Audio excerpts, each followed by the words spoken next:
sooner or later, all of this stuff in their heads will resolve into themes and ideas, and that if you're patient and you pay attention to what your mind's thinking, you will eventually figure out what it is you want to write or compose or paint or sculpt or whatever it might be. And then they start without being asked. You know, they don't do what all the people we've been talking about do. They don't sit on the sidelines waiting to be told. They don't sit on the sidelines and try to predict the cash flow of their new work.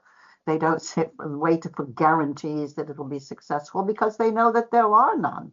They're very comfortable and sometimes very excited by the uncertainty of what they're doing.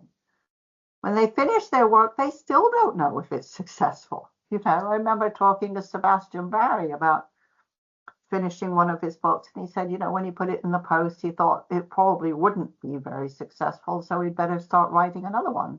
It's one of the most successful books he's ever written.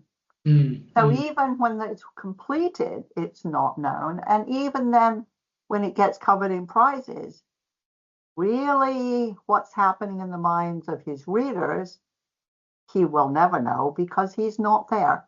So this is a deep comfort with uncertainty, of a kind that I think those who are scared of it don't really appreciate, because they're too frightened to go there.